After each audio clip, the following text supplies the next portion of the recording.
So TPain is one of those artists who had a huge impact on the music game.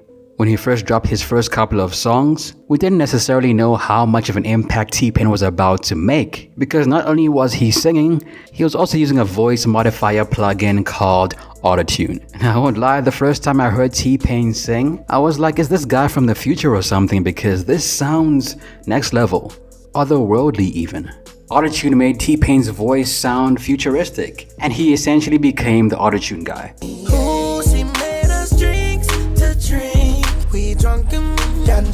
There was a time when TPain's music was all over the radio, all over the TV, but as of late it seems like TPain has taken a backseat musically. So I guess the question is, what happened to TPain? Why did he slow down musically, and where is he now? Let's find out. What up guys, Ali here and welcome to Ali Talks Music. Add me on Instagram at Ali Talks Music as well. And don't forget to subscribe and hit the notification bell. Now let's get into the video.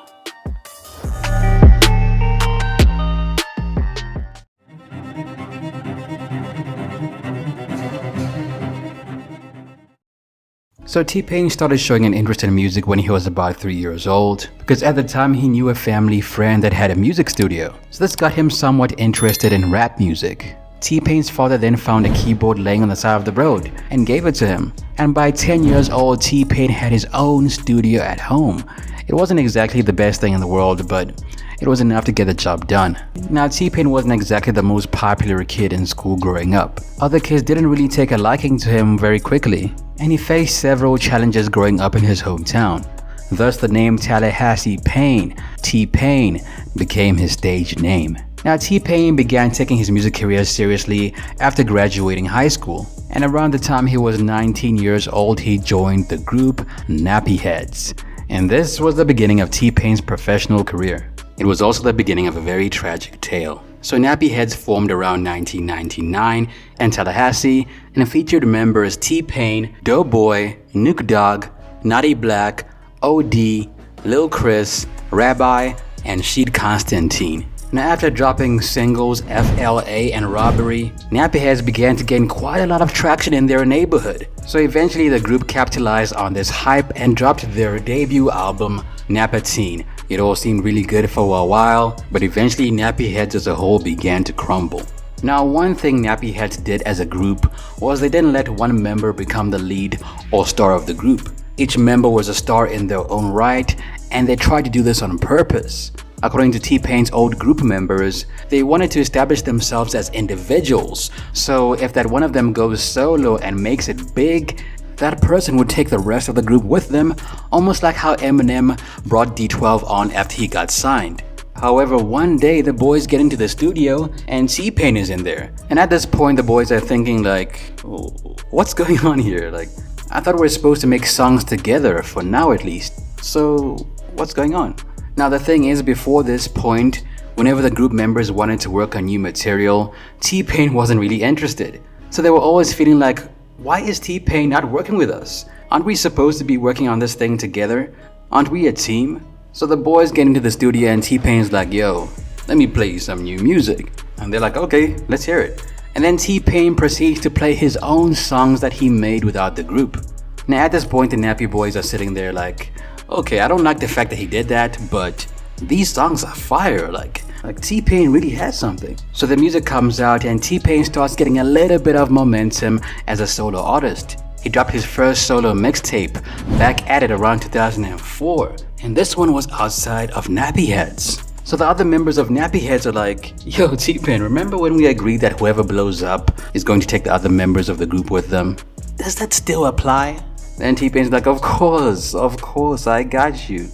So TPain then records a cover of Akon's song, Locked Up, and calls it I'm F***ed Up. The song was not an official single, but it was very effective, because this is the song that got Akon's attention. So TPain gets signed to Akon's Convict Music. But here's the thing, he doesn't reach out to his old buddies when he gets signed. He essentially abandons them and never looks back. And that concludes the story of Nappy Headz. So TPain then signs to Akon's Convict Music and signs on as not only as an artist but a songwriter as well. So one day TPain writes a song called I'm Sprung. After writing it, he's like, oh damn, I might have something here. I think Akon would be really perfect for this song. So T-Pain takes the song to Akon, and Akon's like, bro, what the hell is this? This is convict music. We make murder music, bro. Are you sure you know where you are? Because this is not Murder Inc. So Akon passes on the song. So T-Pain's like, okay, let me see what happens when I put this song out by myself. And when he does so, the song becomes massive. It ended up peaking at number 8 on the Billboard Hot 100 and was the beginning of T-Pain's commercial career. From then on, T-Pain was on fire. He dropped an album called Rapper Turned Singer around 2005, and this one also contained the song I'm in Love with a Stripper. He had other major songs and albums like Buy You a Drink, which came out around 2007, Bartender, Epiphany, the album, the song Can't Believe It around 2008, and in that year he also dropped the album called 3 Rings. Now let's talk about T-Pain versus Future.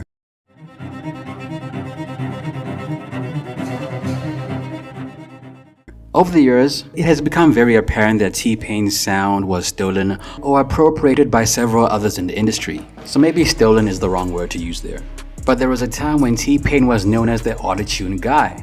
But the thing is, hip-hop and R&B has always been about out with the old and in with the new, so you could essentially say that T-Pain got replaced by the dirty sprite rapper Future, right? If you listen to T-Pain's music and compare it to Future's, you can tell that there's an obvious difference between the two artists. For starters, T-Pain is more of a singer than a rapper, and he uses autotune to make his voice sound more musical, I should say. Whereas Future raps and sings using autotune, but mostly raps in it.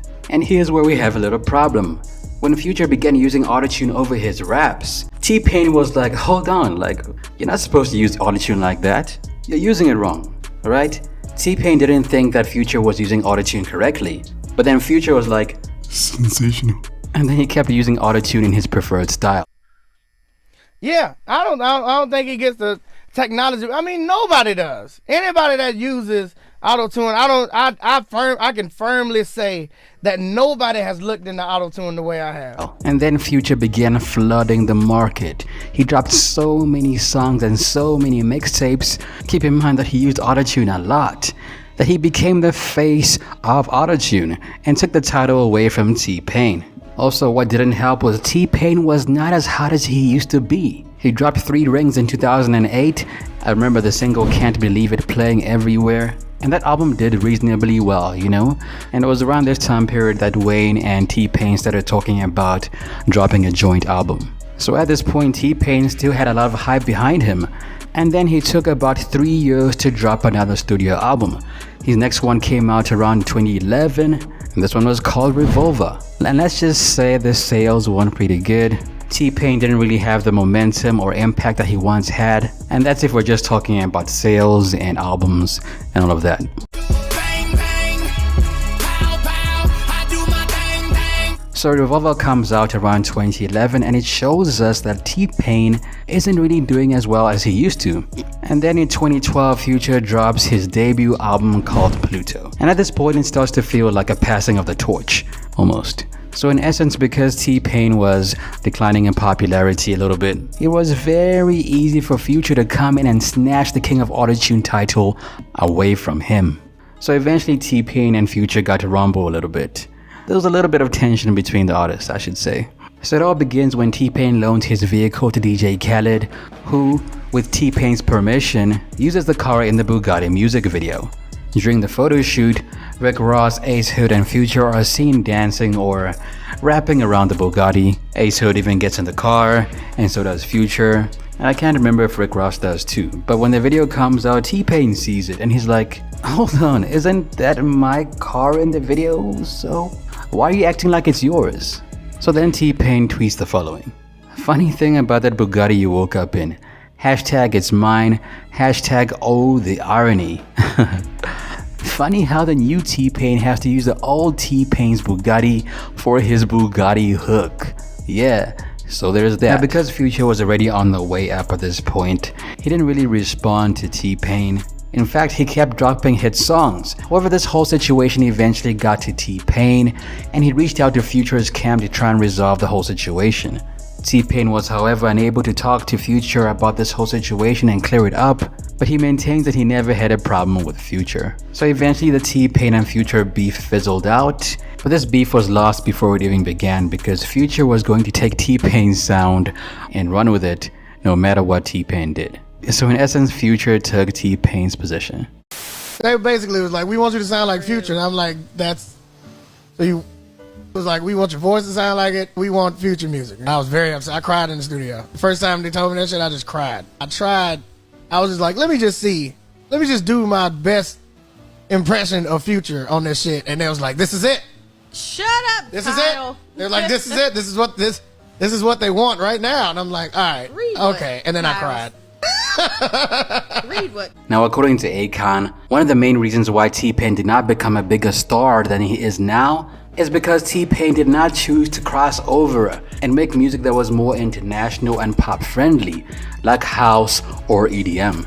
T-Pain chose to stick with his roots, the urban audience. However, Akon feels like this was a huge blunder on T-Pain's part because the urban audience, according to him, is not very faithful to their favorite artists. Hip-hop and R&B is out with the old and in with the new. So Akon felt like T-Pain could only be hot for so long while accommodating the urban audience.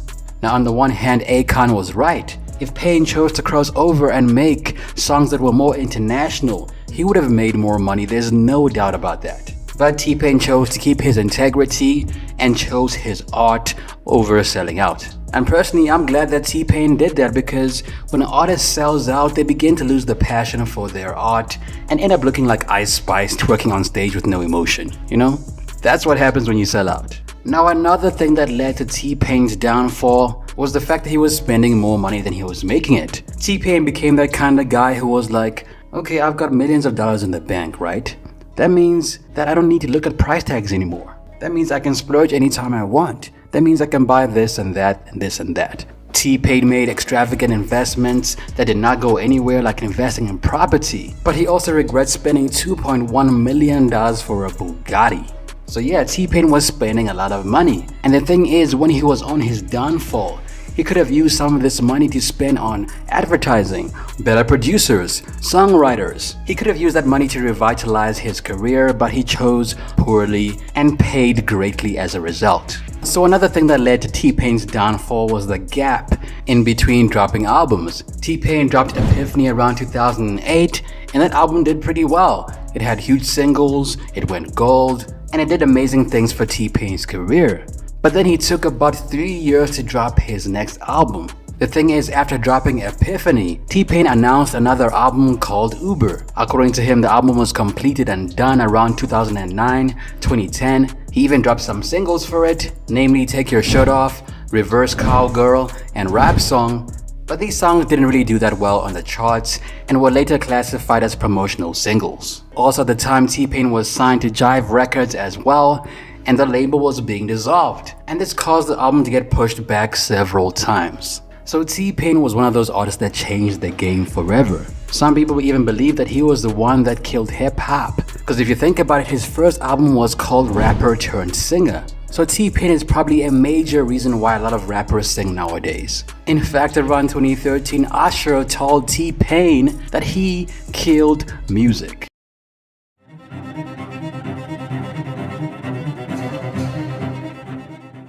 Whether you like to admit it or not, T-Pain's impact on the game is undeniable, and you could easily make a case saying that T-Pain's music shifted the game completely. Now, even though T-Pain fell off musically at one point, he did make a comeback around 2019, appearing on the show The Masked Singer. Now, one thing this show did for T-Pain is that it showed us that T-Pain can sing without autotune. I think at this point people were like, wow, okay, T-Pain can really sing. And this moment helped the man reconnect with a broader audience.